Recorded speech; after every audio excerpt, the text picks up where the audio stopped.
I just got to pay my editor for some photo stuff. Heyo! Hi, everybody. We're live. Here we go. Look, it's Sweet Baby Rich. Here we go, baby. All right. My 90s hip-hop album's coming out next month. What's it called? Be a Man, Mr. Gonzo? Be a man, Mr. Gonzo. Be a man, Hogan. Oh, we got to talk about that, too. Oh, yeah. Also, you know what my favorite song is on that Macho album. To my perfect friend. Absolutely. I freaking love that song. Oh, John in our chat room. Hey, guys. Sorry I haven't been around as much for the live stream. I had a nasty battle with COVID, but finally back up and running. Blood and Guts was a fun show last night. Dude, I'm glad you're up and running. You're doing better. Yeah, man. I hope you're on the speedy road to recovery. He's getting rid of those cooties. Yeah. I also hope you didn't catch COVID-25. That's the new shit. Is it dropping yet? Has it dropped? That's the new shit. Fauci's about to make that drop. Fauci's about to make that drop. People are going to start lining up at the stores. I got your COVID-25 right here. 2 for 1. It's a 2-for-1 sale. All right. It's a by the twofer. way, I have officially started rewatching The Sopranos. Are we going to finally do it? So if you are willing to go down this journey with me, yes. Do you want to do a episode by episode recap and discussion? You know what? I'll give it a shot because I wouldn't mind restarting it again. Maybe we can do like 2 or 3 episodes in one. All right. What if we did like the first? Yeah, let's do like 3 episodes in one. I think that's a great idea. Matt Pranos, baby. Matt Pranos is happening. Back in business. This imaginary podcast that we have. All right. Let me see that we're live. Listen, man. We gotta bring back Game Men. I'm gonna be in studio next week celebrating your birthday. Oh yeah, next week's my birthday. I'm gonna give you COVID-25. Oh, I'll take it from you. It's a meat injection. It's a meat injection. All right. All right. You ready? Yeah, I'm ready. I'm just taking a look at the notes, and that's it. All right.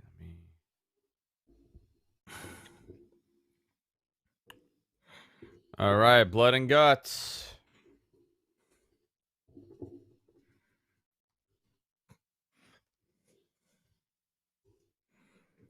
Isn't it crazy how... Go ahead. No, go ahead. I'll save it for the show. Okay. All right. I'm ready in 3. Actually, I'm sorry. 3, a 2, and a 1. A 2. Sorry, hang on.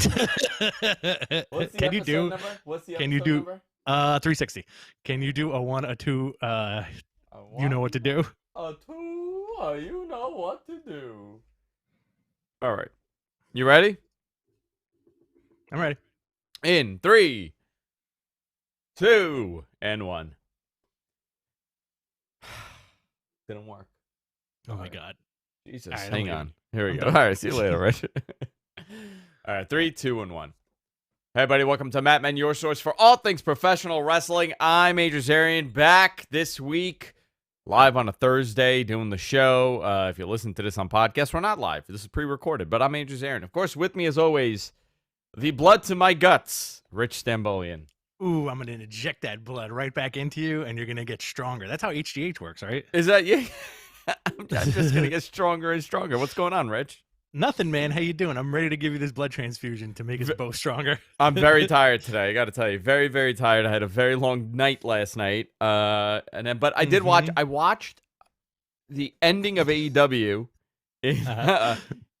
in my Uber on my Uber ride back to the house, and I watched the ending, obviously the remainder of the show that I didn't watch this morning and last night.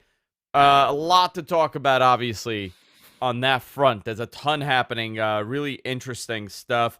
We also have to talk about Daniel Bryan, everything happening on the WWE side. Obviously, there's a pay-per-view coming up. WrestleMania Backlash is coming up in a couple of weeks.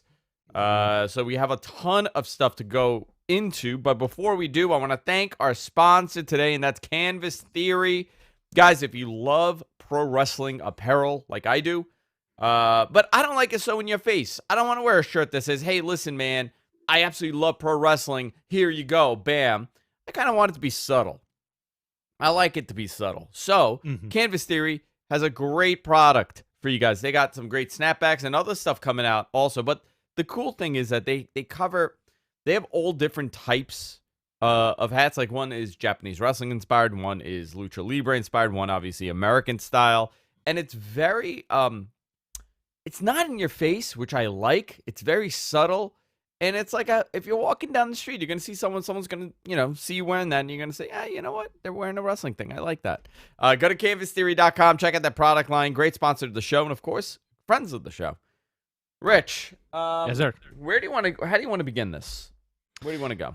Let's get the WWE stuff out of the way really quick, especially Raw, because I want to kind of talk about the NXT thing. And there's like a lot to go into this week with the extraneous news, which I think is a lot of fun. There's a lot of wrestling happening. There's a lot of wrestling news happening and stuff that's kind of popping in and out over the next couple of weeks where it's spinning my head, not spinning my head, but I'm like, whoa, what's going to happen here? Anyway, a lot of moving parts. You want to start with SmackDown? Yeah. So Roman Reigns beats Daniel Bryan to retain the Universal Championship, banning Daniel Bryan from SmackDown. That's a stipulation of the match, right?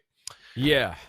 Now, the rumor has it that Daniel Bryan has been working without a contract for who knows how long. It actually expired Friday. Okay. Friday night, the contract expired at midnight. So, as much as I would love this dude to show up on AEW next week, I don't think that's going to happen. Yeah, I don't know. By the way, I thought that was a really good match, the Roman Reigns and Daniel Bryan match. I don't think people went into it thinking Daniel Bryan would have a chance of winning the title, but there was intrigue in it because obviously there's a stipulation attached to it where Daniel Bryan would have to leave the brand that he's on. So Daniel Bryan loses, and immediately the speculation began, well, he's obviously going to Raw or NXT. Couple days go by, and now you kind of all those little hints that Daniel Bryan's been dropping over the last, I don't know, month or so about his future in pro wrestling and what he's planning kind of came forward when the news came out that, and obviously Fightful, our friends over at Fightful have confirmed it. Obviously, F4W, Wrestling Observer has confirmed it, that Daniel Bryan's contract expired Saturday morning at midnight. So right now, Daniel Bryan does not have a contract. I know that WWE was very much trying to get him to sign before it ran out. I think this is very interesting considering the fact that when I spoke to people at WWE, they told me that they believe his contract was going to expire in July. That's what I was told by two people. I've also heard September. Obviously, neither one of those are correct. And he's a free agent now. Now, back to your question, Rich. Where the hell does he end up? I mean, speculatively, you know what I would love? I would love him to be announced as a surprise announcement for the G1 later this year. I would love him to show up on AEW, pop the ratings, and fight Kenny Omega. But I do think 65% of me feels like he's going to re-sign with WWE, part-time schedule, and he's going to be like a specialty guy, you know? Yeah, I mean, listen, there is that Bella connection. You know, he's beloved in that company. So, yeah. I don't think, I don't know. I don't know what to think. You know, there is something that says, like, this guy, you know, he's at the end, obviously. He's had a tumultuous career with injuries and things like that. You know, maybe he wants to get out there and do something a little different. Maybe go where, you know, tour, go everywhere. But right. A family with you know, do you want to do that at this point in your career if you're him? I don't know. Well, that's the thing, right? That's the thing that we often don't think about as wrestling fans. Like we don't think about anybody's family. You know, we just think that everybody wants to wrestle all the time, everywhere, right? And that's a rarity. You know, like two guys off the top of my head when they left WWE, Cody and Mox, were the two guys that were like, yo, we're hitting the ground running, right? Did you think Cody would have the success that he did? Absolutely. That dude's a hard worker, especially when I feel like he's also the type of guy to not just put stuff on the internet like he did with that list, that epic list that he put out like 2 years ago of these dream matches that he'd wanted to have. I think as soon as I saw that, I was like, this guy's gonna follow through on this, you know. Mm, Whereas I do feel like a lot of guys who leave or get fired are like, yeah, I got something in the works, and nothing materializes, you yeah. know. So you got to think now. Think of the three big free agents currently available: Daniel Bryan, Samoa Joe, Oh and yeah, Andrade. Right? yeah, Those three yeah. are the three big. Obviously, Samoa Joe and Daniel Bryan a little bit bigger, but I mean, Yeah. isn't this the perfect moment for somebody to grab Joe and Bryan and say, you know Oh what, yeah. guys, do the match you've wanted to do for the last 20 years or 15 years, whatever it's been, you know? I agree with that. I feel like a mega show is something to do that at, you know, like where it's just pure wrestling, you know, like if they do something for All In, let's say, or if there's like another like all like Impact, Ring of Honor, New Japan show, and then you have Daniel versus Joe on the bill, forget about it. Yeah, I think it's you know, we were talking about how the indies were I mean, just essentially pillaged by WWE over the last couple of years, and really, you know, COVID was a big hit to the independents and the talent that's readily available. Who's available? We've been saying that for how long now? Mhm. Who's available? Well, you have CM Punk, that's the needle mover. You have, you know, who could move the needle? I think Daniel Bryan is a needle mover for any company. Absolutely. You know, whether regardless if he goes to NXT, I think if he goes to NXT, he's a needle mover there. If he goes to AEW, obviously the amount of matches he could possibly have there are endless. Same thing with Samoa Joe. Same thing for Andrade. Very interesting period right now. Yeah. Unexpectedly, this has become a very interesting period where a lot of people were speculating and maybe, you know, post WrestleMania things slowed down. Obviously, AEW has a pay per view at the end of the month, so it'll pick up then. But between April WrestleMania and June, really, it's a slowdown period, and we're Mm. seeing the total opposite happen. Well, we're also seeing like this is like an undercurrent of boom, right? Like, do you agree with that? Where you have these free agents, you have stuff in the works, like the Forbidden Door nonsense that's happening, like the doors open between New Japan and AEW, and you have like in I don't know if you've been following MLW, but there's kind of a slow resurrection of Lucha Underground happening. Yeah, is that in the notes? I didn't see him put in the notes, but we could It's definitely not go in the into that. notes. It's not All in the right. notes, but I figured why not just talk about it because they brought back Lucha. I'm sorry, MLW brought back the Dario Cueto character as El Jefe, Yes. and he owned the temple and he was shot, but they brought him back, the same actor, arguably playing the same character, but they call him El Jefe. So I'm like, yo, are they gonna do kind of like an offshoot of Lucha? Right? It was a dead property. The dudes at MLW have been booking their guys very smartly over the past like 6 months. I think it's gonna happen, and you're gonna have this also. This Well, is they're like the calling it big, Aztec Underground. They're calling it Aztec yeah. Underground. They are It's gonna do something. it's gonna be this bizarro mush of wrestling, and who's to say? Again, this is fantasy booking, but I get chills thinking about these potential matches. You know, like, all right, what if Samoa Joe doesn't go to AEW, but he goes to NWA and beats Nick Aldis for the NWA title, and then he wrestles Kenny Omega like 2 weeks later? Same thing with Daniel Bryan, right? Yeah, like you could put I these guys anywhere. Yeah, I think it's very interesting. But he was moved to the alumni section. Now, listen, it's always also possible that this is a work, you know, and they have a deal in place and they just want people to speculate, which is exactly what they do. So it is possible. So this week's SmackDown, did you see? It's a throwback. Yeah. So it's a throwback show, but what kind of throwback? It's like a throwback to the 70s and 80s. It looks like they're doing 80s, but I don't think we're going to see the fist. I think we're just going to get like vivid 80s color schemes and like retro vignettes and stuff like that. Let me see what they're saying on their website. Are they saying anything on the website? Because it's interesting when you go to WWE. Oh, here we go. So here is a vignette. Mm. I just saw a commercial for it. Okay. They're using the old 80s WWF stuff. You're absolutely right. Mm. Uh, you know what I think it's going to be? I think these guys are all going to be in like old school gear.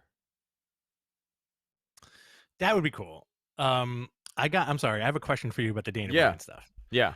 If Daniel Bryan jumped ship to any other company, the three things I've seen on online chatter and I want to know which one you would equate it to.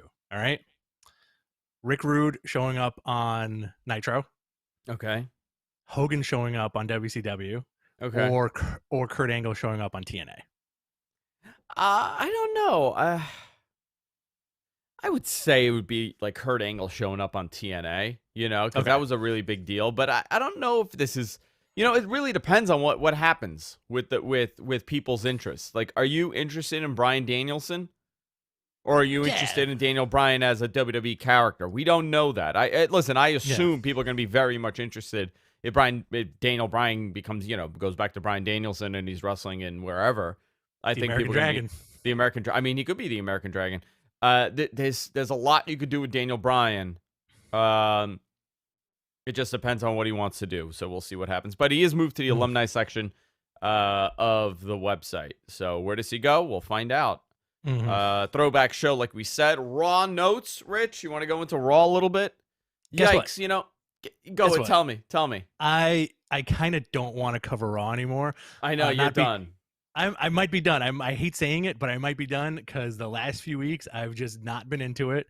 And you know what killed it for me this week? Which part? The Eva Marie return. As soon as I saw that on TV, I was like, I'm gonna go inside. So I was told by somebody. I was told by somebody over at USA. He's like, and they're like, hey, don't say anything yet, but Eva Marie's coming back. I'm like, when? He goes, this month, within April. It's going to be in April. That's what they told me. It's going to be this month. And I guess it was, right? Because what was Monday? Monday was the 3rd. So he was off by a week. Yeah. But Eva Marie back. Okay. What? I don't know. Whatever. I mean, she does get unnecessary hatred. She does. But in a weird way, I understand why people find her to be not what they want to watch. But however, you know what? Irritating. Yeah. It is, and if she plays that character, then great. I just don't want to see her wrestle. Leans into it. Yeah, well, that's gonna happen. Also, like when Eva Marie got bounced that first time, and they brought out Mandy Rose, I think both of us were like, oh, cool, they found something for that weird gimmick, and Mandy Rose is arguably a million times better than what they wanted. So you know what? Why is Mandy Rose so much more liked than Eva Marie? I think she's more likable. Is it like as a person, you think? I like think in so. real life, or? I think likability comes across very strong on your TV screen, and I feel like there's very few people in the company that are unlikable. And I think, you know what? I'll put Randy Orton on that list. When you look at Randy Orton, he is a very unlikable looking person. Very, right? yeah. And you put Eva Marie, listen, babes could be unlikable too, guys, And you know what though? It is interesting you brought up Mandy Rose babes. Because you are right. It was the same concept of the gimmick, right? She was a babe. She was hot. She was overly sexy, and that was her entire thing. And that was Eva Marie's thing. So why is Eva Marie so much hated? You know what? People just don't like redheads. That's what it is. You think so? I don't know. Who knows? I listen. Maybe she's not likable. I don't know. I don't know anything about her person. She could be the sweetest person on the planet. I have no idea, but she did get a lot of hatred about this. Let's see where it goes. I don't know. But, it's Raw is a very frustrating show to watch. Whenever we talk negatively about Raw, then we automatically get labeled as AEW fans and we dislike WWE. Listen, man, I absolutely love SmackDown. Yeah. I think SmackDown is probably one of the better shows on TV. NXT I absolutely love. I just don't love Raw, and I don't understand how they could take this show and muck it up so much. I think they just don't care. I think this is Vince's ultimate vision for the product, like whimsical entertainment that is just popcorn chewing nonsense, right? Where an amazing 20 years ago. In 2001, what a different show it was. And those years went by like this. Dude, even 5 years ago. Yeah. Let's go back to 2016. We were watching Raw and we were loving it. We were loving everything obviously there was stuff that we didn't like, but I thought that was a great period for them with Seth Rollins being on top. And I thought that everything they did from like 2014 on was really good. Really, really good stuff. And then it just, it went into this dry period again. And that's where we're sitting. Mm. And you're getting stuff like, what you're seeing now. I mean, I don't even know because I was trying to find something positive and I can't even find it. Angel Garza beat Drew Gulak. Okay, that was cool. Mm. Shoved a rose up his ass. I mean, is this what we're doing now? This is the gimmick? This is the gimmick, baby. A thorny rose, you're just shoving up your opponent's ass. It's like the body bag for The Undertaker. Instead, it's with a rose up your ass. Okay. I guess that's cool. Also, I think we'll both agree that Raw is like big boy country, right? Oh, yeah, big time. Big time. NXT. Yeah. Did you like it? I thought NXT was a really solid show. If they keep doing this, it'll be phenomenal. That first match between Swerve and Leon Ruff, phenomenal, dude. Like, what a match. And False count anywhere. I don't think I've ever seen somebody like chuck a toolbox at somebody like that on like wrestling television. Dude, you know what? You could tell that they're really behind Scott. Like, they're very big on him. I think he's super talented. I thought that was a really good opener. I thought the Cameron Grimes stuff was really cool when he couldn't get in the nightclub because Ted DiBiase bought the club. I thought that was awesome. And they're going to have DiBiase manage him, right? Is that where we're leading up to? I feel like they're either going to have him manage him or they're going to have DiBiase manage somebody else to take Cameron Grimes' money. Because that was a good old school bit with like he's standing outside the club screaming like DiBiase. It was a lot of fun. And you had he beat, I don't know what his name was in Evolve, but an Evolve guy jumped over and an NXT name, football player. Hale. Yeah, he's a no. Oh yeah, who is Asher? No, wasn't there a? Doesn't Isaiah Swerve Scott have a bodyguard now? Yeah, he's a football player. He's a former football player, and he also hosts he works for NXT and he works for the WWE backstage as like a consultant on their memorabilia. So he shows up on that new memorabilia show. Okay, got it. Oh, he's a big dude. That was him. That was him. Okay, got it. Yes. Yeah, he's like 6'5", 300 pounds, like big dude, And I feel like they probably looked at this guy and they were like, we can definitely do something with him. Yeah, very cool. What else? Timothy Thatcher and Ciampa, grizzled young vets. What'd you think of this? I enjoyed it, and it's funny how like these guys look so interchangeable, And if you look at the grizzled young vets, James Drake and Zach Gibson, they kind of look like John Silver and kind of from the Dark Order, But solid match. Where do you see Tim Thatcher becoming NXT champ one day? I don't know, man. My opinion of him is really skewed. Yeah, so I have no idea. I don't know. Like there are people that discovered him on NXT and NXT alone. They're like they absolutely love the character. I've seen him in so many boring matches in Evolve, and I love that style. It just did nothing for me. Where I don't know. My gauge. It's not fair for me to judge him. You felt when you would watch those Evolve matches, you felt like you were transported back to the 40s watching Vern Gagne. Yeah, I'm also, by the way, by the time he would have his match. I'm 8 deep in those Modelos. Ooh, yeah. I've had about 8 Modelos sitting down there with my pile of cans around me. I got to tell you guys, if Evolve, Evolve's done, but if there's ever another wrestling show with LaBoom and you happen to see me there, just look down. You will see a pile of just cans around my seat. I do miss going to shows with you and drinking $3 beers all afternoon. Oh man, I love those too. I miss that big time. I don't know. With Thatcher, by the way, I have the total opposite of that Thatcher effect on an AEW talent. You want to guess who? Layla Hirsch. No. Ethan Page. I think Ethan Page is going to be a humongous star because of how great his work in Evolve was. Well, they're resurrecting the shit between him and Darby. Yeah, I'm going to make that post today. Pretty fantastic. Yeah, I got this crazy close-up video of Ethan Page essentially throwing him off the stage into the pillar, into the post of the ring, and snapping him in half. I mean, it was unbelievable to see. Darby's indestructible, but we'll get to that. Yeah. So you also had Karen Cross coming out. Karen Cross and Scarlett look like they work at a casino in hell.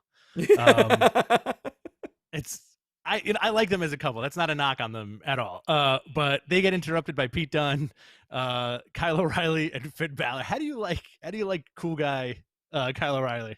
I hate cool guy Kyle O'Reilly. I absolutely hate it. I thought Karrion Kross's promo was really good. You could tell that this guy's a huge star. This is I from every indicator I'm told in this company that they're gonna move this guy up fast, and they're gonna protect him tremendously on the main roster. I'm cool with that. Do you think Kyle O'Reilly needs to pull back on the cool boy shit? The cool boy shit is a little too much. The hat and yeah. It's a little like he's very close to Ska. I tweeted a couple of weeks ago he looks like a 15-year-old on his first vacation. I love that. Again, it's not a knock on Kyle O'Reilly. I just think it's funny how like this dude went from like a very serious like grappler and like hitman for the Undisputed Era, and now he's got like the little fedora on and the flannel, and I know he listens to music and he's bipping and bopping. I don't want him to bip and bop. No bipping and bopping? No bipping and bopping. What about skipping and scopping? Skipping and scopping, perfectly fine. Big brawl. There was a big brawl, and Cross gets the better of them. So, yeah. He also had Saray beating Zeta Raymer, who kind of came out of nowhere. She's been on TV for the last couple of weeks. Toni Storm was cut. Toni Storm tried to do a run-in, but was cut off by Zoe Stark. Yeah. And LA Knight beat Jake Atlas. I thought Jake Atlas got canned, but I was wrong. He didn't even get an entrance.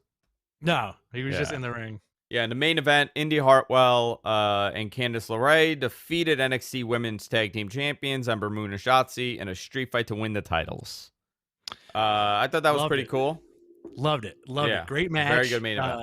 Shotzi doing the splash off the structure through the announce table was one of the better bumps I've seen in WWE in a very long time. Yeah, very good. Very good bump. We'll talk about a bad bump also later on in the show, but that was a very good bump. Yeah, that's what we're talking about. You want to go into the AEW news, or you want to go into Blood and Guts? Let's quickly do the AEW news, and then we'll dive right into Blood and Guts, which I thoroughly enjoyed. So it looks like we're getting Double or Nothing running at full capacity. Yes, full arena, full building over at Daly's Place for Double or Nothing. By the way, they had a large crowd last night for that show. Yeah. I don't have the exact attendance numbers. I'm sure somebody could send it to me. I don't have it, but they're going to be doing a full show, so probably maybe 5,000, whatever they consider full. You know, 5,000, whatever that building fits. I can't remember top of my head, but listen, it's going to be cool to see that building filled for a pay-per-view, which is great. Live Dynamite on that Friday, by the way, because they are preempted for the NBA playoffs that Thursday. Very cool. So they're going head-to-head with SmackDown on the 26th, whatever that Friday is. That Friday will be the 29th. Because 28th. 29th Saturday. Yeah, 29th is the 30th is Saturday. The 30th show's on the is 30th. Sunday. 30th is Saturday. I'm looking at a calendar. I might be wrong. Hold on a second. I can't tell my S's from my S's. I'm looking at the calendar. You're right. Sorry, guys. It's okay. I'm living in the future. Listen, man, you're a day ahead. You're always a day ahead. I'm one day in the future. Listen, I interesting to see what that does to SmackDown. It's interesting to see what it does to AEW going head to head with SmackDown. I also think maybe this is a little bit of a test to see where the gauge is. All right, we'll see what happens. Double or Nothing updated card. You're gonna have Sheeta versus Britt Baker. I think this is Baker's moment to win the title. Sure. Kenny's also going to defend against the winner of next week's match between Pac and Orange Cassidy. I really don't want it to be Orange Cassidy and Kenny Omega, but I also don't think it should be Pac. I'm a little about that match for the title. I think it's going to be Cassidy, dude. Yeah, but do you want to see that match as a pay-per-view? Yes, I do. You know why? Okay. Why? Because I'm a firm believer that this is going to sound very fanboyish, but it's true. I'm a fanboy. I think Kenny Omega can have any type of match with anybody. And I Oh, no, think I don't think it's when going to be he a bad match. no, but when he does shit like this, I think it's basically like, I'm going to show you how I have a comedy match. And I Yeah. feel like this is going to be half serious, half hilarity with a very gigantic screw finish. Okay. Very possible. If Very, that very happens. possible. Listen, the promo that Kenny cut on him yesterday was pretty great. Kenny was, I like this new version of Kenny. I'm into That's him. awesome. I'm into it. So the show started off with a parental advisory. They ran this a couple times. They ran a parental advisory. Parental or parental? What do you say? I say parental. You could say both, right? Parental, parental. I think the emphasis is on the wrong syllable, the way you say it. Syllables.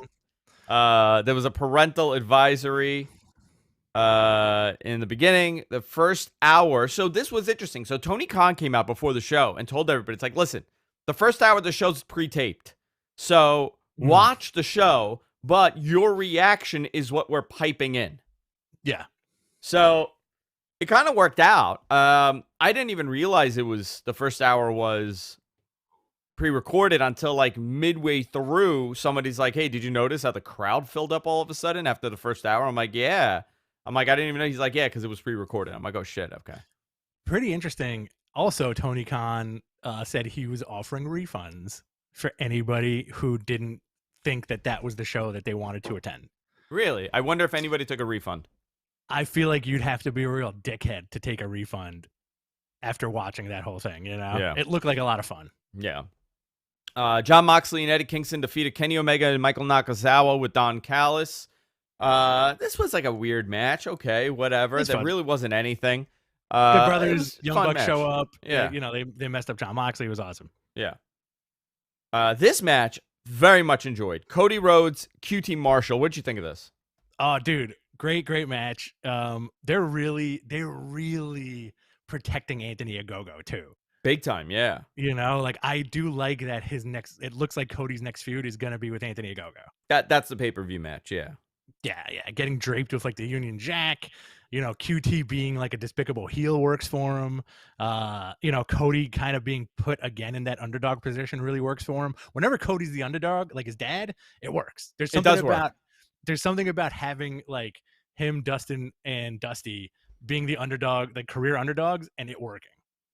So I got to tell you, you know what's interesting? Cody's so big, and like he looks remarkable when he does a figure four because like he's laying across, and you realize like, my God, he's like so lanky, but like I'm not saying in a bad way. He's just long, and he's putting that figure four on, and he's like cranking it. I'm like, you know what? Old school finish, wins with a figure four leg lock, looks great. You know why? Because I feel like he does the thing that a lot of more indie guys don't, is that when he puts the locks in, he flexes his entire body. Yeah. The whole like everything tightens up. Like he glams it up for the camera, and it looks menacing, right? As opposed to just like a guy strapping like I'll give you a good example. Like I think it was a while before they showed Rusev to like really cinch in that camel clutch, to make it look like gnarly. Yeah. Guys, I also want to remind you guys, if you want to ask us a question, we're going to be answering them at the end of the show. Submit them in the chat room. MG Geek and Jonathan, our moderators, are going to be posting it in our notes so we could do our best to answer your questions. So the Anthony Ogogo thing is interesting. Cody's training him. Mm-hmm. So I guess he thinks he's ready, Which is cool. I mean, like, he effed up Mr. Ass last week. He did. Yeah. And again, we talked about this before. The Ethan Page and Darby stuff goes back years, and now Ethan Page teaming with Scorpio Sky. They cut a promo on Darby Allin and Sting. Darby gets thrown down a flight of stairs. You can't fake that. No, that bump looked nasty, and it looked good. It was. I think they're gonna do some pretty crazy stuff. Those two. Yeah. Britt Baker with Rebel defeated Julia Hart, and then cut a promo on Sheet afterwards. All right, cool. I think this is a good moment for Britt Baker. Now is the time you put the title on her. AEW World Tag Team Championship #1 contendership 4-way SCU versus Varsity Blondes versus Jurassic Express versus the Acclaimed. SCU wins. Will face the Young Bucks next week. Now, Right. if they lose, is it for them? I think they go their separate ways if they lose. If they, so they're still going with that. All right. Interested to see where that goes. What did you think of this match? I thought it was fine. Good match. It was good. It was a solid match. Like, I have no complaints about any of their tag team matches, to be honest with you. Very good, hard hitting. Like, everybody brings a lot to the table. I tweeted this out last night. The big thing I love about AEW and obviously other wrestling companies is they're showcasing different styles of wrestling on a primetime television spot. You know, whereas let's say WWE, for example, it's the cookie cutter. This is the way we do things. Yeah. You know, and I would say maybe Randy Orton and AJ Styles are the last couple of, and a little bit Daniel Bryan are the last couple of guys left that have like their own like definitive style. Yeah, I think I like to see the different styles mix up, which is always a positive.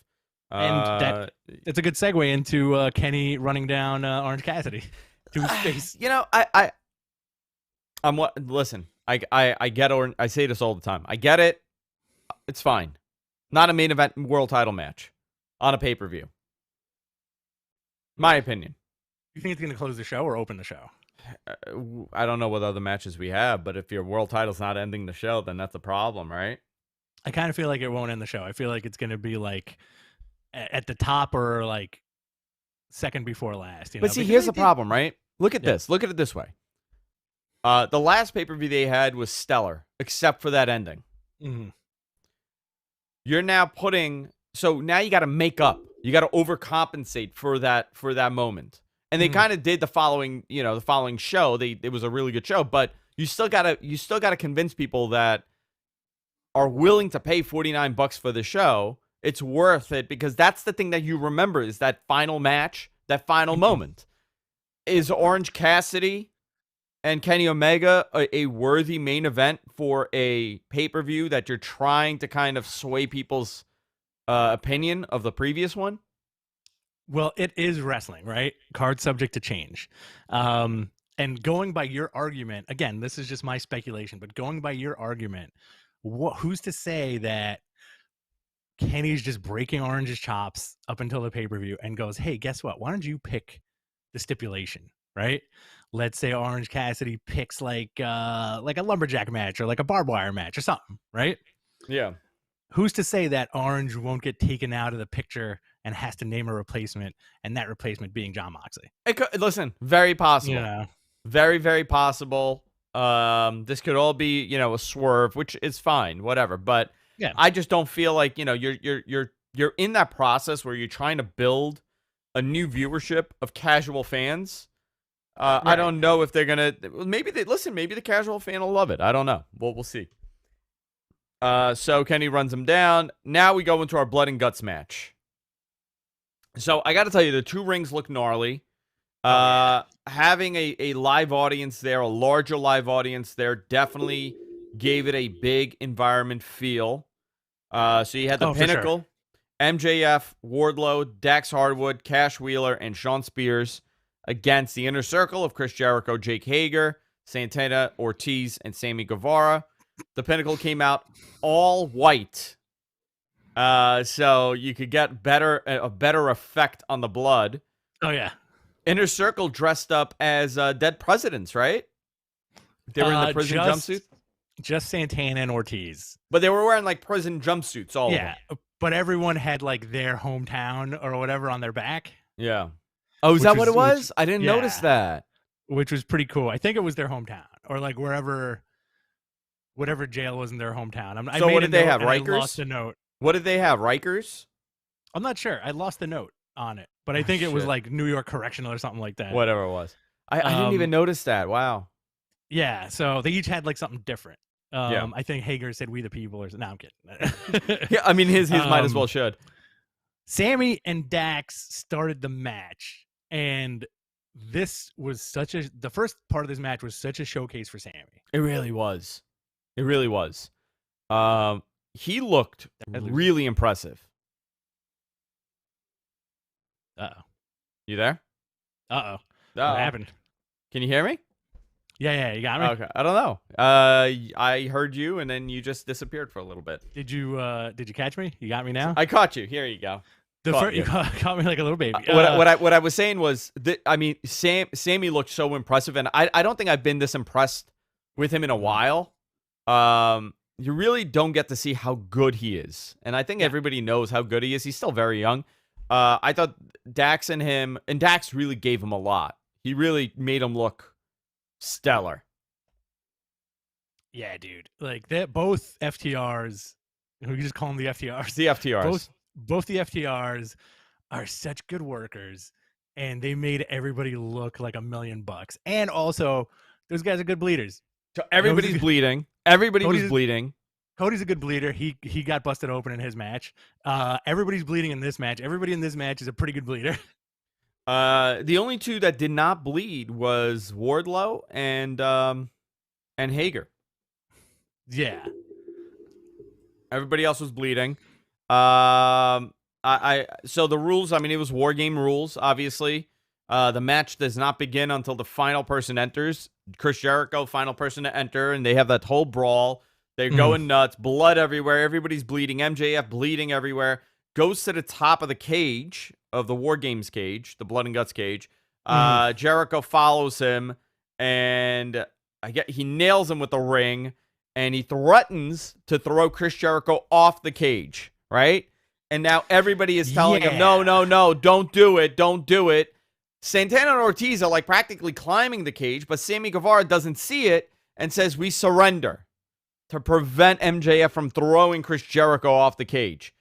No music hits for a little bit, and he takes him and he throws him off the stage, and he crashes on the floor on the grate, but it had like 6 feet of foam underneath, a stunt cushion underneath, and metal grating and plastic metal grating, rubber it metal wasn't grating. even, dude. It wasn't plastic; it was cardboard. Oh boy! If you flipped it, because when he dropped, you got to see underneath it. It was just cardboard and the crash pad. Listen, should he have done a dangerous spot? No. However, I think this is what I'm going to say here. Okay. And I said this to Rich before the show, and I want to know what you guys think. This is the key difference between what WWE does and what AEW can do. AEW executed a phenomenal match with a great possible ending. However, the experience of doing stunts like this for 25, 30 years that WWE's been doing it since the 80s, forget it. Let's ignore the 80s. Let's go into the 90s. They've been consistently doing these kind of stunts since 1997-ish. Sure. They know how to do this. They know between their cuts, how to cut the camera, what angle to shoot at, all of that. They know how to make it look as real as possible. AEW doesn't have that experience yet. You know what? The first Blood, I'm not a fan of their big gimmick matches. I think, in my opinion, the only one that really looked decent was the Sting and Darby Allin cinematic match for their big. That was the one that really looked good as a stunt match. But everything else that they've done, I've not been a huge fan of, including the Stampede. I know you're not a fan of the Stadium Stampede. We talked about this before the show. I think the final bump at Stadium Stampede was done very well. Because you didn't see it. You didn't see it. It was very protected. And then they shot them like afterwards. They cleaned it up a little bit. I think, listen, I don't want to see anybody get hurt. You don't want to see anybody get hurt. But I do think a little movie magic was a little necessary to not make it look as hokey. And also, like, and you know what? I'm going to nitpick a little bit. We can do that sometimes. We're allowed. I wish that MJF didn't lightly push Jericho off the cage. I wish it was more of like a big throw. Yeah. Like a turn and like a big punch. Not so much like a throw, like a Mankind throw, but like a big punch. Jericho goes backwards and the show ends. Right? Like, I feel like you don't even see the crash. It would have been better if you didn't even see Jericho. You just see him fall and then the show just cuts off. I feel like that would have been a better ending because that cheats it a little bit. You can movie magic it, and you're like, holy shit. Wouldn't you have rather been like, holy shit, like what happened to Jericho? Like, where did he land? As opposed to them doing the aerial shot where you see the giant crash pad Oh, I and you know. see the fake floor. Well, I feel like that little tiny thing took everybody out of this hour-long crazy ass match. yeah, dude. I think the match was executed great. I thought the concept of him falling was great. I understand you're supposed to protect him. It's not, Absolutely. it has nothing to do with, not protecting him. He should have fallen on the thing and this and that. But, like WWE would do that same spot, but they put the crash pads under the table, under the desk. You know what I mean? So you Right. don't see it, and it's not such a hokey fall on cardboard with like a plastic grate on top. I'll Uh, give you uh, I'll give you a this good is analogy. yeah. Shoot. Not to cut you off, but it just popped into my head. I Again, this is fiction. These are characters, right? This is you're supposed to suspend disbelief, right? You ever see Highlander 2? Yes, one of my So favorite Highlanders. okay, so the scene close to the beginning of the movie where old Connor McLeod is running away from the dudes on like those goblin gliders, right? Okay. You could see the strings holding these guys up, right? I Yes, feel like I feel like when wrestling does something like this, just like a slight camera mistake, you're like, I could see the strings, right? Like in that's the metaphor I'm going to use. Like you don't want to see the strings, I don't want to see the strings, but I right? also, I also would rather. It's an with experience comes Mhm. making this look great. Absolutely. This was a small preview at listen, and I mean this in a positive. I don't mean this in like a negative way. They don't have the experience with shooting stuff like this. And they shouldn't because they're Mhm. still new. Right, I right, know that right. they have great production guys over there, but they're trying different camera Mhm. angles and they're in a weird building and there's all these other things that are happening. I think less is more, and it really took it away for a lot of people. Now, let me just tell you this. I was not as deeply affected as some other people with the show because I did not watch this with social media. Right, right, right, I right, right. watched it alone, like literally alone in the dark when I got home from So, work. so sad. Yeah, so I didn't really have like the pylon to kind of uh affect my opinion of this. I just feel like, listen, it was a cool match. Everybody looked good. You just have to shoot these better. Yes, I think people on social media had a fit because of the way it ended, and a lot of folks were kind of a lot of folks that we had on messaging us were saying like, why can't AEW end a show properly? And I got a question for you. Yeah. Do you think that this is going to be the unfortunate stigma going forward?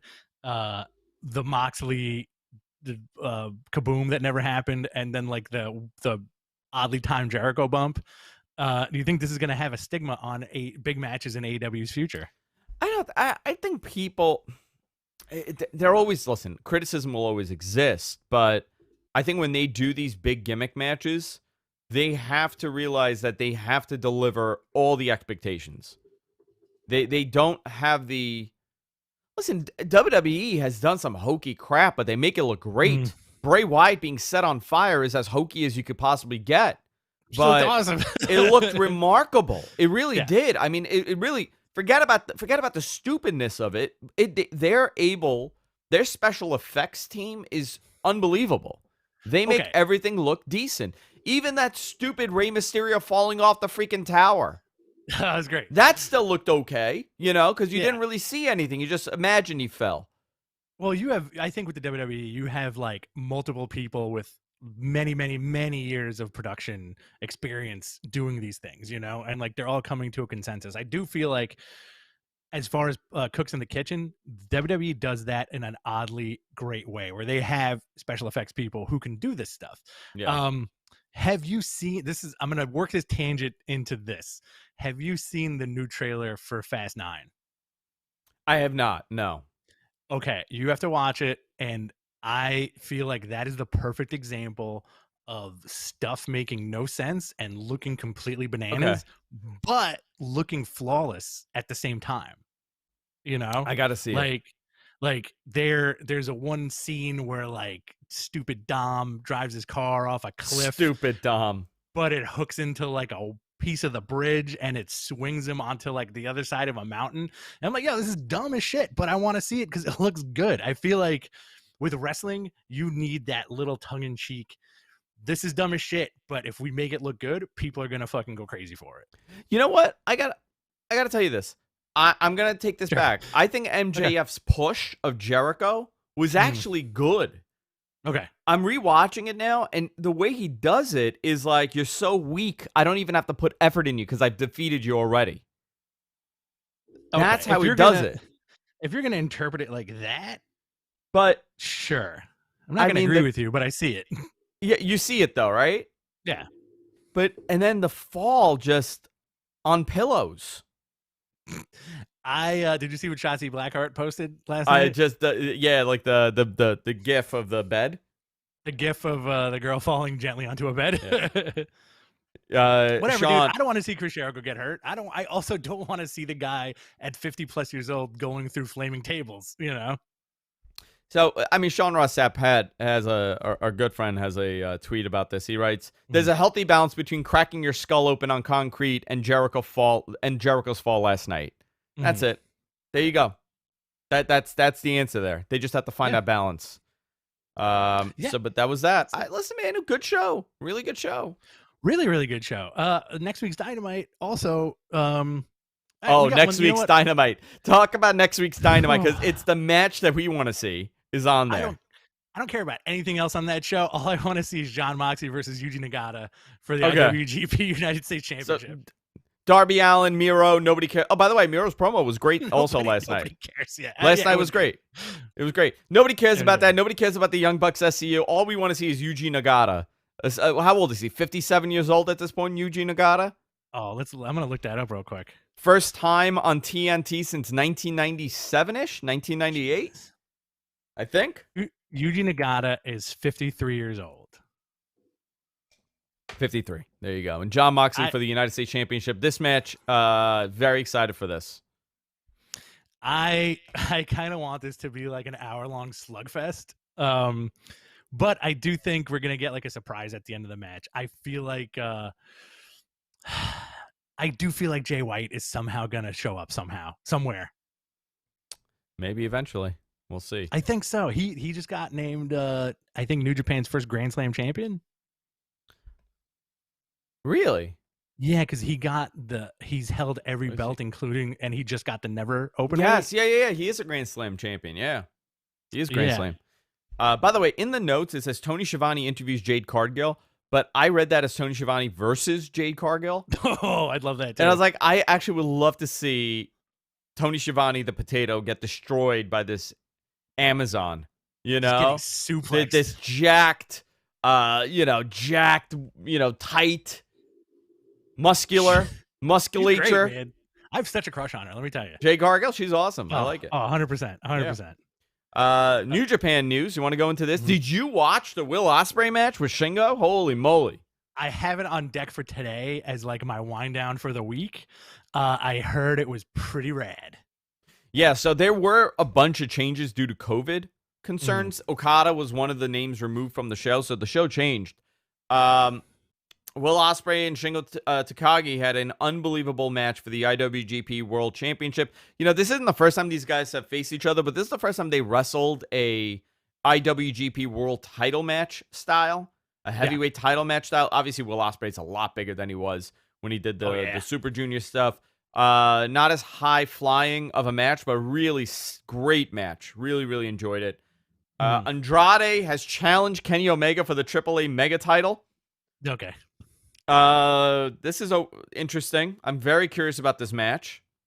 I think Kenny's response was, "I'm a little busy right now. I'll get back to you soon." Yeah, I think that's literally what he said. Dark Side of the Ring returns tonight with a 2-hour special on Brian Pillman. We are going to be interviewing the creators of that show. I just got to schedule the date with them, most likely next week. We did not talk about the A&E documentary on Macho Man. Did you want to talk about this? It's bonkers. So, Stone Cold one, a little bit sad. Very good. The Piper one, very, very good, right? The Yeah. Macho Man one, I was texting you about it, and you were like, "I'm getting messages from people who are not happy with this." A lot of people were very upset over this. Which, by the way, guys, none of this is stuff we don't know. The only thing I didn't know that Mhm. was on that was the thing that made it like heinous, and that was the fact that he had a secret camera in Gorgeous George's house where That's nuts. he would record Gorgeous George and her 17-year-old sister. Voyeurism, yeah. I mean, voyeurism. Like, Voyeurism. okay, you know what? I think it's hysterical. Like, we could, not we collectively, all right? Not me and you, but I'm saying the wrestling community has heard the stories about how nuts this man was, and he would lock Skirts. Elizabeth, Yeah. the skirts. He was affected by the skirts. Ladies going up the stairs got to take a picture of the skirts. Oh my God, voyeur macho. But they, like we've heard the story about how like Elizabeth would be locked in a storage room, and like the wrestlers would like sneak food to her, or like when he would go away, she wasn't allowed to leave the house, so all she would eat was like TV dinners. Yeah. Isn't that? I mean, like this is like, listen, both of them have passed away. Yeah. I don't know what obviously we know what the story is because we've heard the stories, but neither one of them can talk about this at this point. However, like all of that stuff is like, okay, it's a little much. It's a little much. And then you hear the story about the whole recording the girl, like she discovered a secret room with like cameras and stuff pointing. First of all, also, we don't know if that's true, right? Like, I don't know. This is the first time I've ever heard of that. I've never heard anybody else bring that up. I'm assuming A&E did their due diligence on an accusation like that. They're not just putting it out there. I would hope so, but a lot of people were upset because they said that A&E was the documentary on Steve Austin was very light. It wasn't. They though. didn't it got go like heavy. Very sad. It got Did very they go, sad though. Okay, so it did get sad, but it didn't go into like the fact that he had a police chase at one point. No, it didn't. He didn't. Remember the yellow Corvette incident? That and like was that after he like smacked Deborah or something? Something like that, yeah. But because that stuff like I feel like like talk about like what a different era. Like Stone Cold was public news that he like smacked around Miss Deborah or whatever it was, right? Tossed her around or something. Allegedly. That shit went away. Allegedly. So that shit went away after like a month and a half. If that happened now, forget it. Very different story. Very different story. I've been canceled. Yeah, he's been canceled. Listen,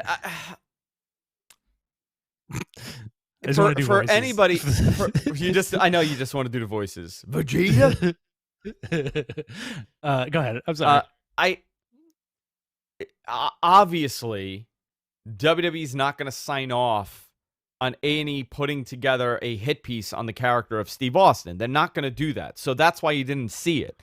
The Piper stuff, I don't even think they went really heavy in it. Like people are upset about how he was villainized in that as like a madman. I don't even think they went deep into it, but the macho stuff was heavy. Macho stuff was nuts. So you said the only thing you didn't know was the Gorgeous George thing. I didn't know about that. I was yelling at my wife about this, that I thought it was the greatest revelation on the planet, where I had no idea that his suits and outfits were made by a dude who would make suits and outfits for pimps. And he was designing macho stuff as like pimp suits. And when you take a step back and refocus your own lens on it, you're like, holy shit, that makes perfect sense. Look at the way he's dressed.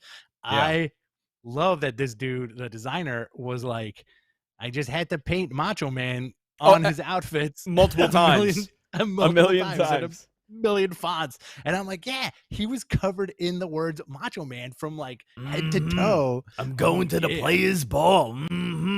Yeah.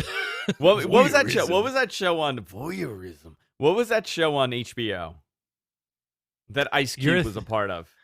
Are you thinking of the Chappelle bit, Player Haters Ball? No. Well, the Players Ball is a real thing. Yeah, and it's part of a documentary. I'm sorry, Ice-T had an HBO series, okay?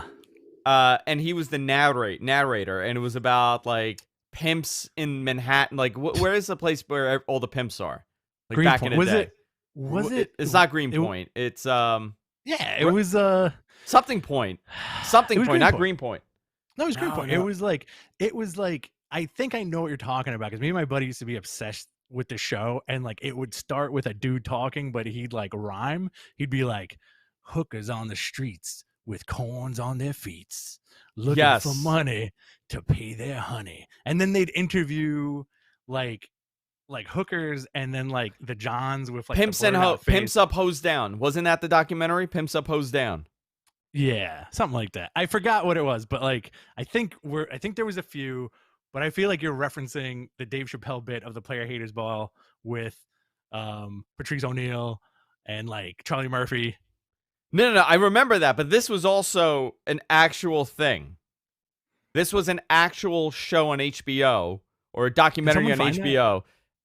And you're right, it's something point. I can't think of the name. It's not Greenpoint. It was called else. Hookers. It was called Hookers on the Point. Was it called Hookers on the Point? The one I'm talking about is called Hookers. Oh, there is Hookers on the Point. That is a show. Yeah. Yeah. That's Hookers what I'm on the talking Point. about. I don't know what you're talking about. Pimps Up, Hose Down is what I'm talking about. But I want to bring it back to Chappelle Yes. a little bit in the regard of they shot that Hogan Steamboat bit like that Rick James bit. Oh, yes, 130%. That's what it was. Yes. So for people who don't know, go ahead, tell them, because this was hysterical. So Hogan is like, "There's no way, brother, that they went into this and they went into WrestleMania 3 thinking they were going to steal the show. That's preposterous." And they immediately cut to Ricky Steamboat going, "We went in there wanting to steal the show." Yeah, that's exactly what it was. It was awesome. The other thing that was fascinating with that one is how, like, since when is Hogan Andre considered to be a really good match? I think it's considered the most legendary match of all time. And it is. Because it is 130%. Andre gives him the rub and he slams Andre because, listen, the fans weren't as smart as they are now, where Andre had been slammed 8 million times before that by a lot of different people. Do you want to hear my Andre the Giant getting slammed? Please. I think I've done it before. Are you ready? I'm ready. "Hey, it's me, Andre the Giant from Brooklyn. Hey, Hulk, pick me up and throw me on the floors, all right?" That's what he said. By the way, my wife wanted to kill me after Saturday. Oh, have you been doing that voice for the last, I don't know, week? I've been doing the voice for the past week going, "It's me, Michael B. Jordan, the actor." We were doing that at my son's birthday party, Rich and I, on Saturday, and I think like 2 people found it hysterical. Everybody else was deeply annoyed. We got a lot by the of amount that we did. We did get a ton of eye rolls. But I thought that was interesting. Like Peter Rosenberg is saying how that match was one of the best matches of WWE. I'm like, it was a memorable as hell match. It doesn't need to be one of the greatest matches in WWE history to be memorable, but you also can't act like it's one of the best. Watch it now. Watch it today and tell me that's a really good match. You know what? I feel like that match was the original Rock versus Hogan. That probably, that was. But that like Rock versus Hogan match was better. Yeah. Did you watch the Piper documentary? I saw like the beginning of it. I didn't continue watching it. What did you think of it? I mean, they've been really good. I saw part 1 of the Pillman documentary. It was released on YouTube. Part 1 I saw. Part 1 it was really good. Part 2 and part 1, it's a 2-hour special tonight on Vice. I highly recommend you guys check it out. I'm very interested to see. First of all, the story is bonkers. I didn't know a lot of that. How the secret daughter. Dude. that I didn't know. I knew that Pillman's widow had some issues. I know that it was difficult for Bryan Jr. I know that it was difficult for the daughter. I had no idea that the first wife was attacked by her, I guess her groundskeeper. What was it? The maintenance guy in the building stabbed her in the face with an ice pick. Oh my god, dude! Like that whole document, like the stuff that you didn't know, is very fascinating. She got attacked by a groundskeeper, stabbed in the face multiple times by him. Pillman, to his credit, I mean, like he seemed like he was a bit of a Lothario. Whatever, he was sleeping around. But the fact that this dude was like, "Oh, I got another kid, bring him on board," Yeah, and yeah, like a yeah. bunch of illegitimate kids saying, like, "You know what? I'll take care of them. I'm cool. I love these guys. These guys are great." Yeah, I Um, very interesting stuff. But it had yeah. me thinking, like, if that SUV, the Hummer flip didn't happen, Mm, um, if he didn't have these health issues and the drug problems, yeah. 1998, 1999 would have been a very different year in But in in pro wrestling. it's very fascinating because he made such an impact on the people behind the scenes. He had an impact on Dave Meltzer, and it was over a very short period of time. And you could tell Dave and him had a very a very tight relationship for many years. Him and Dave Oh yeah, would speak, and Dave really was he knew a lot of the stuff that was happening, especially leading up, with that SUV flip and everything. Um, yeah, the fact that this, it would have been about Austin and him for sure. yeah. That Austin Pillman feud would have been money. Um, Plus an Austin Pillman tag run also would have been money. would have been money. But then, what does that mean for, what does that mean for The Rock? What does that mean for Hunter? What does that mean for everybody else? Really interesting. Fascinating. Fascinating stuff. I Yeah, hate, I mean, listen, it is a bit morbid to sit there and think, like, well, what if this guy didn't die? But it is also interesting to think, the trajectory of all these people's careers was yeah. impacted, positive and negative, due to his passing away. And I think that's something to kind of talk about and to kind of, remember that it was a crazy time period in pro wrestling, 97, 98. Mm. And then, he was one of the was he the first guy actively on TV to pass away? I believe so. I want to say at that time, yes. Like the Like he first active wrestler that passed away during his run. during like on a like signed to a contract, wrestling, like on active within the company. He was still active. He was going to he was going to a show. I want to. I feel like I might be wrong about this. I'm gonna look it up real quick. Um, I want to say Art Barr, maybe. Louis Spicoli, I was gonna say, Okay. but I Am I think thinking of the right Spicoli dude? was after Art Bar. Let me see. Art Barr died when 94. He died, but I don't think 94. Art Barr was on TV. He might have been in Mexico when it was happening. Yeah, he was in Mexico when it was happening. Okay. When he passed away. I also wanted to say Chris Adams, but I think that was a little bit after his run. Chris Adams was no Chris Adams. Gentleman Chris Adams? Gentleman Chris Adams. He He died. died in He died in 2001. 2001. Yeah, but I think that was after his run. Well, he died 46 years old, so he was yeah.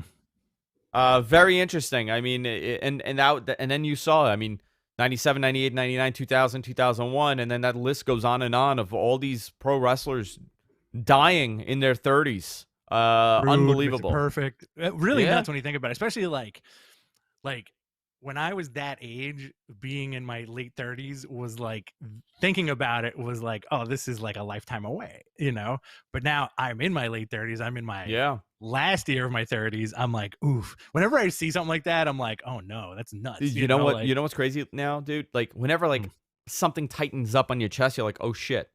You know what I mean? Like now it's the age you start thinking, like, oh, that pain I got on my side, what the hell could that be? am You I done? know? Am I done? Is this it? Uh, I try not to get as alarmed at that stuff because I always just kind of blame it on like, oh, I had too many onions yesterday. Like today, yeah. like I woke up feeling like garbage because I made like chili yesterday, but I went like really heavy on the onions. Oh, I felt nice. like you ever see The Shield? Yeah. The TV show. Yeah, with Vic Mackey, like every Yes. 2 seconds, this guy's like clutching his chest. Yes. That was me this morning, and I was just like, oh, I know it's the onions. Like, Carmella. Carmella. Oh, I can't wait Let's for go that. into Q&A, boys and girls. Submit your questions in the chat, and we'll do our best to answer them. I'm sorry. Can we go a little bit back to the Piper thing? Yes, Because go. I have a question for you. So I'm watching the Piper documentary. I'm loving it. The A&E thing. I'm a big fan of Piper. I always have been. I'm also a big fan of that style of wrestling, that quote unquote blood and guts style of wrestling. You know, like they show him and Valentine working like the first ever dog collar match, just like dudes beating on each other and getting bloody. And like Piper, they talk about how Piper was stabbed so much that he had to line his leather jacket with Kevlar. Well, You know, wow. like he was attacked by fans to the point where he had to protect himself. Ric Flair quickly tells a story about how in some arena, some dude showed up with like a rattlesnake, like a live rattlesnake, and threw it at Piper. Like, I mean, can you believe that, though? That's how crazy people were getting. So my question to you, which my wife asked me last night, she was like, you're so all about this Piper documentary. How do you compare the wrestlers you like now to this guy who lived like this brawling lunatic lifestyle? Yeah, I think it's really interesting, right? Because it's such a different. I think Piper was very unique. I don't think we'll ever get a guy like him again because I think he was a little crazy. Well, him and Flair had a good quote on the documentary too. He said, you know, when I first met him, the management put us together, and that was very suicidal because all they would do is wrestle, drink, party, and then the next day wrestle, drink, party. Kind of like what we do. That's exactly what we do. We tussle, though. We don't wrestle. We tussle. By tussle, we just like tussle each other's hair. Yeah, that's it. Q&A time, boys and girls. You ready, Rich? I am ready. You want me to start running down these questions? Let's do it. All right. This is from Enzo's Butthole. I assume there's somebody in the chat room named Enzo's Butthole. Is McAfee the best out of industry commentator that WWE has had? That's a great question. Out of industry, yeah, I guess so. Right? Who have they had that is out of industry that was good? That's a good question. Renee Young. You know what, Renee? I would say, but Renee on commentary wasn't awesome. I feel like she got put off kilter by Vince yelling into her. I'm headset. sure. Oh, I'm positive. Yeah, I'll agree. He's probably the best out of industry commentator. Okay, I'll agree with that. Alexander asks, legit question. With AEW being continually really good on TV and pay-per-view, AEW being new, and with Raw being so bad despite being in existence for almost 30 years, is it easier than we think to run a TV show? It's much harder to run a TV show than we think. It is so complicated. I don't think people realize the complexity of putting on a live 2-hour, 3-hour product that doesn't go awry in some capacity. You really have to have the best of the best.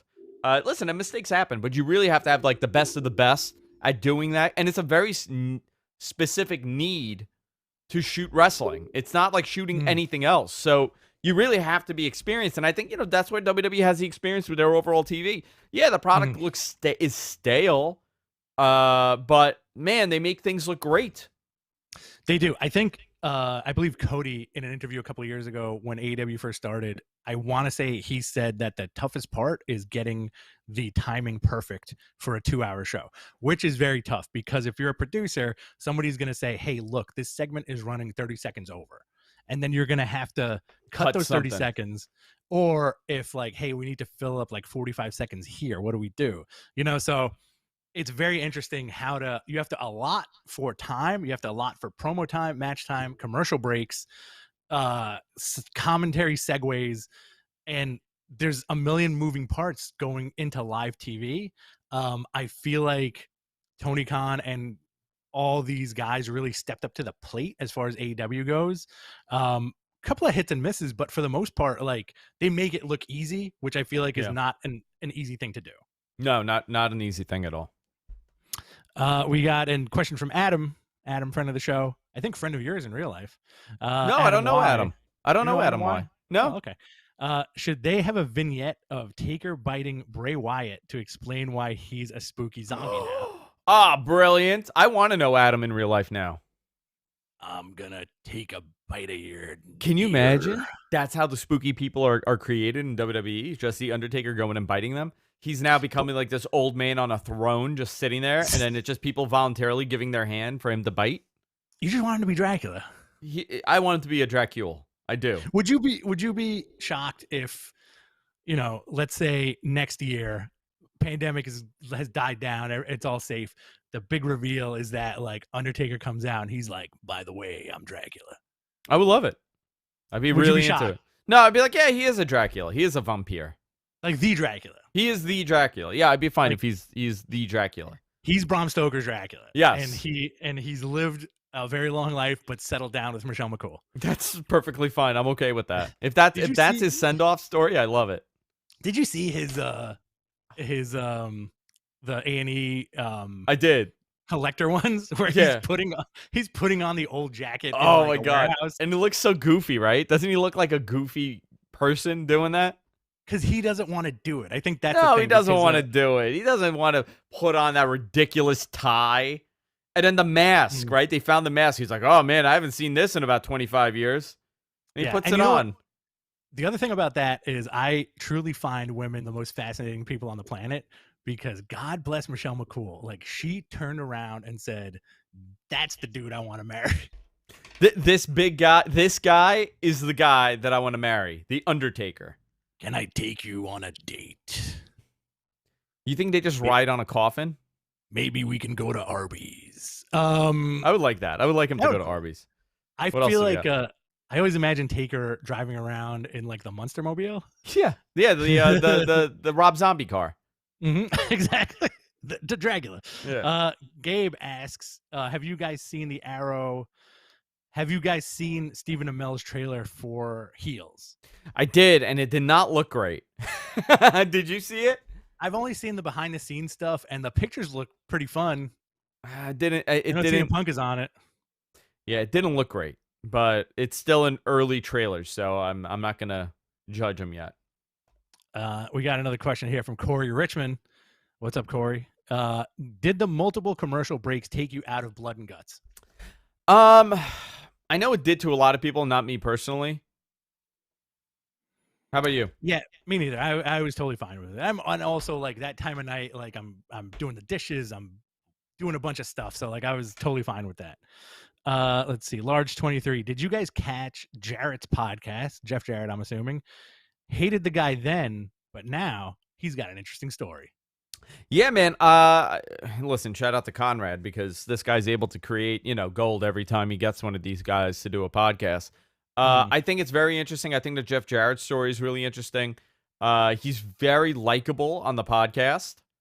But I've also heard that he's a very likable guy in real life. We see a character on TV. But I do have PTSD from that freaking TNA theme. Oh, yeah. Well, oh, God. When I hear that thing, it just, I die inside a little bit. I will always remember Jeff Jarrett because of you, because you would go on these tirades about how he's got the best punches in the business. Jeff Jarrett does have one of the best punches in the business. Yeah, all those guys in Memphis, phenomenal punches. But I don't know if it's better than Bret Hart's. Who has a better punch, Bret Hart or Jeff Jarrett? Oh, you know what? I'm going to go Jarrett, but my favorite punch, Steve Austin. Steve Austin has a great punch. Jerry Lawler, another great punch. Scott Hall, great punch. A lot of those guys had good punches. You know what? Who throws the best punch right now? Mox has a very good punch. I can't even tell you. Nobody really stands out currently to me. Okay. I think Mox does have a good punch, but nothing really like stands out. Cody's got a good punch. Okay. But yeah, it's a big wind-up. Cody does like a big wind-up. You know the other thing? I went down the Bret Hart rabbit hole. Mm-hmm. Nobody bounced off the freaking ropes like he did. Nobody did that Irish whip to the turnbuckle like he did. You know when he goes face first? All right. So I'm going to throw something out there that I actually did want to talk to you about. Bret Hart, and Dustin hit the ropes super, super hard. Super hard. Oh, Dustin leans. I mean, you know who else did it that way? Boss Man. Boss Man hit those ropes super hard. He wouldn't bounce off the top rope. If you ever noticed, he would lean down and bounce off the second rope when he did it. But you're right. Dustin leans in heavy into the ropes. Well, I think also it's like, I feel like, which I kind of romanticize in my head, is like, I feel like if I was like an Austin or a Dustin, I have the mentality of like, I'm going to try to break this ring. And just like hit the boom, you know, like, and like that's what it looks like they're doing, you know. Taker will lean heavy also, big time. Interesting. You know what? I highly recommend, if you want to see like how snug these guys worked. They're coming for you. They're here. I called them, Rich. Sorry, it's time. Oh, no, I gotta go, buddy. It isn't now. Everything is so fluid. You know, like every move just looks so smooth. Nothing looks intense. And I think with Bret Hart, I mean, this is a guy, he used to take that thing right on his sternum, face first, boom, and then bounce right off. Or even his freaking atomic drops. You know, he would hit you with an atomic drop, and I would be like, ow, my butthole. Like, I would feel it in the butthole. And is that what that move does? Is that the purpose of the atomic drop, is to, like, affect your butthole a little bit? Be like, ow, that kind of hurts. I think the atomic drop is supposed to fuck up your coccyx. Is that what it is? Yeah, you know, the bone that's inside the butthole. Yeah. The bone inside of the butthole. The other bone inside your butthole. Yeah. There you go. John Gorman. Glad you're feeling better, John Gorman. Heard you got a case of the COVID. We wish you a speedy recovery. He asks, with Double or Nothing going full capacity, when do you think AEW/WWE will go back to live touring?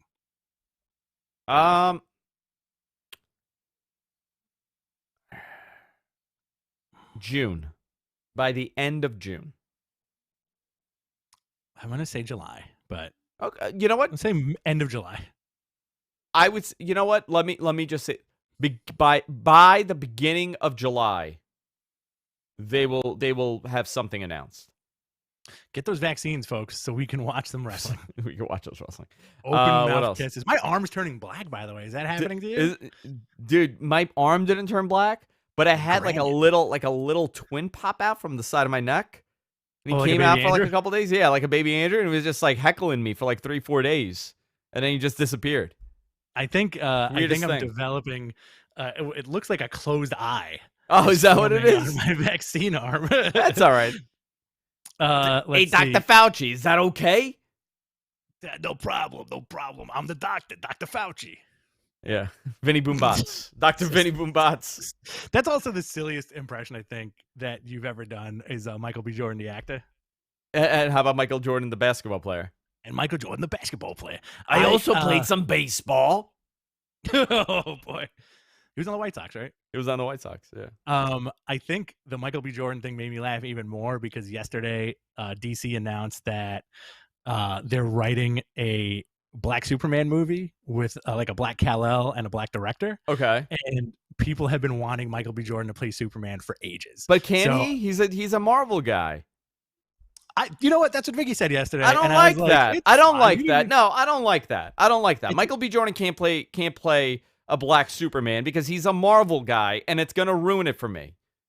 Because he was in 2 Marvel movies? He was in 2 Marvel movies. Yes, I don't like that. I don't like the flip-flopping of franchises like that. I know what happens. Did you not like Henry Cavill as Geralt, the Witcher? No. You just want to be Superman? Always. Don't like it. Fair enough. But I think Michael B. Jordan, the actor, would be a great Superman. Hey, it's me, Michael B. Jordan, the Superman. The Superman. All right. We got Corey Richmond here. We got about 10 minutes. After the Savage documentary, what do you expect from the Warrior and future episodes? The Warrior one's going to be interesting. Because they put out. I think people forget that WWE put out a DVD burying this man for 2 hours, and they made him look into. I mean, it really made him look like a real head case, right? Like real wacky guy. And all of a sudden that went away, and all these people are just praising him when he came back to the company. So I'm curious how they're going to be honest about this. His wife's on it. I noticed she works with WWE in some capacity, so it's not going to be an utter hit piece on him, but they have to go into the reality of he was a dick. He was a real asshole. And Well, I could listen. I very easily this guy is not the same person as the human being. Like I could do that. You know what I mean? Like this guy from my childhood that put on this face paint and would run around like a lunatic. I could separate it from my child from the reality of who he was. yeah. With that said, I don't know if WWE is going to do that right now with the Ultimate Warrior, considering how much merch they sell of the Ultimate Warrior. Well, I got kind of a question and a statement for you. Like, do you just think that all this A&E stuff and all the Dark Side of the Ring stuff should just be called the self-destruction of so-and-so? Yeah, the whole thing, yeah. The whole thing, that's just like what it seems, like they did the self-destruction of the Ultimate Warrior. I feel like the Macho Man doc could have been called the self-destruction of the Macho Man. The Brian Pillman thing could have been called the self-destruction of Brian Pillman, I think with the Warrior thing, I feel like it's more walking on eggshells now because of how he died, as opposed to like they could easily talk about like the nutty stuff he was doing on his own. Remember his YouTube channel where he would come out and pretty much talk about like he would do his Ultimate Warrior promos except as if they were real? Yes, and he would talk about it was very dark. I'll tell you, it would get very dark on his theories of things. Mhm. I don't know, man. I'm very interested in seeing what they do with Warrior. For Do you sure. think he would have been? Do you think he would have ended up being like a QAnon guy? Oh, I think he's like a mole men people guy. Oh, he's like beyond QAnon. He's yeah. You guys don't know the truth. Flat Earth. Oh. He would have been on Rogan. He would have been talking about what was his workout? TDP yoga. Not Vitality. He had that workout program. Yeah. Well, it was like a made up word. Virtuality, was that it? No, God, somebody in the chat room could definitely do it. Jesse Ventura's another guy they should do one on. Yes. Oh, 100%. He's got an interesting story. I hate Hulk Hogan. He's all shaky now. From being like on top of the wrestling business to commentating to being in movies. Distrucity. Oh, boy. That was his thing. The word is distrucity. It sounds nuts. Do you think? How do you feel about Drake Younger, referee from NXT? He's gotten a little wacky. I'm gonna tell you with the QAnon stuff. Listen, man. Should we not be talking about the QAnon stuff? You've said it way too many times, and we're getting demonetized at this point. I thought it was about Q from Star Trek: The Next Generation. It is about Star Trek: The Next Generation. By the way, my favorite Star Trek is Next Generation. Hey, same here, man. What else do we have? Let's see. We got a couple more here. Rated C. What are your thoughts on the MLW WWE possible partnership? I don't know, because I heard that nothing is there with this. Somebody told me that it was just rumors, nothing is confirmed, so I don't know. I don't know who would benefit from this. I feel like WWE benefit from it. You know why? Mm. I think they want Jacob Fatu. Oh, they definitely want him, right? I feel like they would buy the whole company just for Jacob Fatu. Just for Jacob. And also, like, imagine if WWE absorbed MLW and then on NXT we got like the Aztec Temple, but WWE style. Oh, so wacky, man. I want to think about that wacky wrestling shit. Tim Anger, why didn't they do anything with Bo and Bray? Because they're stupid. That's all. That's why. That's it? Yep. That's why. All right. Let's see. We got a question from... Should we do one last one and wrap it up? Yeah, one last one. From Shin Solidus, fan of the show, fan of the Shin right here. Long time. How long until Wardlow... time. Long time schmong time. How long until Wardlow becomes world champ? When never.